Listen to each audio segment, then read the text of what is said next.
Where among the desert stand some deserted city stands. മാത്രമല്ല ആ മരുഭൂമിയിൽ, ആ ഡെസേർട്ടിൽ ചില ഡെസേർട്ടഡ് സിറ്റി. അപ്പം നമ്മളിവിടെ ശ്രദ്ധിക്കണം, ഡെസേർട്ട് എന്ന് പറഞ്ഞാൽ മരുഭൂമി എന്നുള്ളൊരു മീനിങ് ആണ്. പക്ഷേ ഇവിടെ ഡെസേർട്ടഡ് എന്ന് പറഞ്ഞാൽ അബാൻഡൻഡ്, ഉപേക്ഷിക്കപ്പെട്ട എന്നുള്ളൊരു മീനിങ് ആണ്. ശ്രദ്ധിക്കുക, മനസ്സിലായോ? അപ്പോൾ ഡെസേർട്ടഡ് സിറ്റി സ്റ്റാൻഡ്സ്, ആ മരുഭൂമിയിൽ ആരൊക്കെയോ ഉപേക്ഷിച്ച ചില സിറ്റീസ് ഉണ്ട്. അപ്പോൾ ആ സിറ്റീസിൻ്റെ കാര്യം അതും തനിക്ക് വിസിറ്റ് ചെയ്യണം. All its children sleep and prince grown to manhood ages since. അവിടെയുള്ള ആ ഡെസേർട്ടഡ് സിറ്റിയിലെ കുട്ടികൾ അവർ സ്യൂപ്പ് അല്ലേ, എന്തും ചെയ്യുമായിരുന്നു, സ്യൂപ്പ് ചെയ്യുമായിരുന്നു. അവിടെ സ്യൂപ്പിന് എന്താ, അടിക്കുക. അല്ലെങ്കിൽ നമ്മൾ ചെറിയ കുട്ടികളായിരിക്കും, നമ്മൾ പലതരത്തിലുള്ള റോളുകൾ കളിക്കും ചെറിയ കുട്ടികളാകുമ്പോൾ. അപ്പോൾ സ്യൂപ്പായിട്ട് കളിക്കുന്നുണ്ട്, സ്യൂപ്പറായിട്ട് കളിക്കുന്നുണ്ട്, ആൻഡ് പ്രിൻസ് രാജകുമാരന്മാരായിട്ട് കളിക്കുന്നുണ്ട്. പക്ഷേ അന്ന് കളിച്ചിരുന്ന ആ കുട്ടികൾ അത് ഡിസേർട്ടഡ് സിറ്റിയായി മാറിക്കഴിഞ്ഞിരിക്കും. ഇപ്പോൾ അവിടെ ആരെങ്കിലും പോകുന്നുണ്ടോ? ഇല്ല. എല്ലാവരാലും ഉപേക്ഷിക്കപ്പെട്ട സിറ്റിയായി മാറിക്കഴിഞ്ഞിരിക്കുന്നു. Grown to manhood ages since. ഇപ്പോൾ ആ അന്നത്തെ കുട്ടികളെ ഗ്രോൺ ടു മാൻഹുഡ് എന്ന് പറഞ്ഞാൽ അവരുടെ യൗവനത്തിലേക്ക് കടന്നിരിക്കുന്നത്, അല്ലെങ്കിൽ ഒരു പൂർണ്ണ മനുഷ്യരായി കഴിഞ്ഞിരിക്കുന്നു. ഏജസ് സിൻസ്, ആ കാലം മാറി അല്ലേ. ആ അന്നത്തെ കുട്ടികളെല്ലാം ഇപ്പോൾ ആരും മുതിർന്ന പൗരന്മാരായി, മുതിർന്ന യുവാക്കളായി മാറിക്കഴിഞ്ഞിരിക്കുന്നു. അല്ലേ? കാരണം ഇത് ഇപ്പോഴുള്ള കാര്യമല്ല പറയുന്നത്. ആ ഒരു പണ്ടത്തെ ആ കുട്ടികൾ അന്ന് സൂപ്പറായിട്ടും പ്രിൻസായും കളിച്ചിരുന്ന കുട്ടികൾ ഇപ്പോൾ എന്താണ്, അന്നത്തെ കുട്ടികൾ എല്ലാവരും എന്താണ്.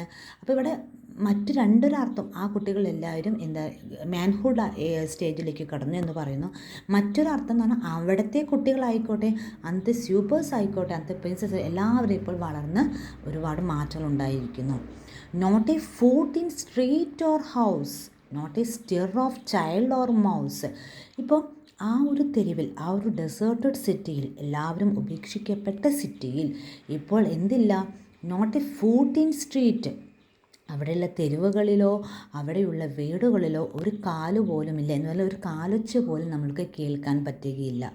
Not a stir of child or മൗസിൻ്റെയോ എലികളുടെയോ കുട്ടികളുടെയോ ഒരു അനക്കം പോലും നമ്മൾക്ക് അവിടെ കാണാനോ കേൾക്കാനോ കഴിയുകയില്ല.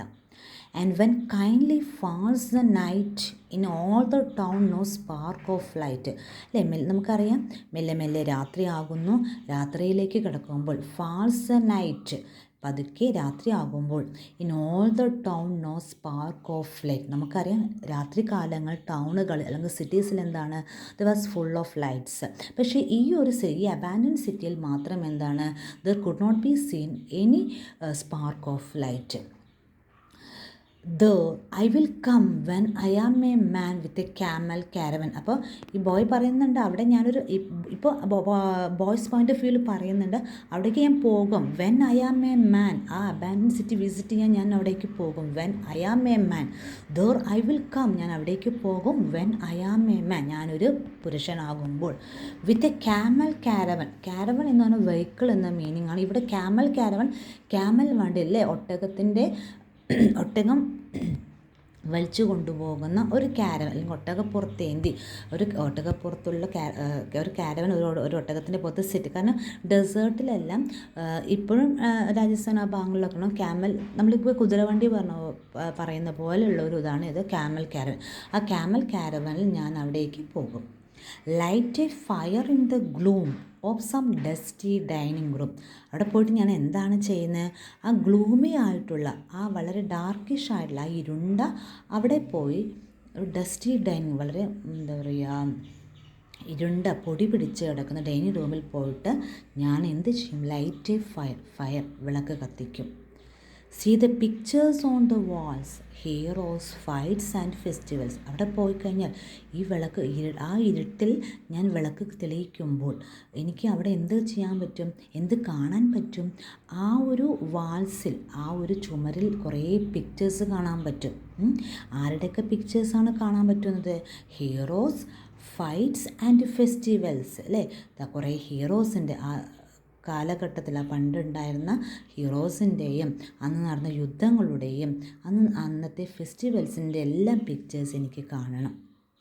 And in A corner find the toys of the old Egyptian boys. മാത്രമല്ല പിന്നെ എനിക്ക് എന്ത് കാണാൻ പറ്റും, ആ ഒരു ഡസ്റ്റി ഡൈനിങ് റൂമിൻ്റെ കോർണറിൽ എവിടെയോ ചിലപ്പോൾ എനിക്ക് എന്ത് കാണാൻ പറ്റും, ടോയ്സ് കാണാൻ പറ്റും. ഓൾഡ് ഈജിപ്ഷ്യൻ ബോയ്സിൻ്റെ അല്ലെങ്കിൽ അവർ കളിച്ച ടോയ്സും എനിക്ക് കാണാൻ പറ്റും. ഇതൊക്കെയാണ് നമ്മുടെ ബോയുടെ ആഗ്രഹം. Okay, thank you. നിങ്ങൾക്ക് എല്ലാവർക്കും ഇഷ്ടമായിട്ടോ?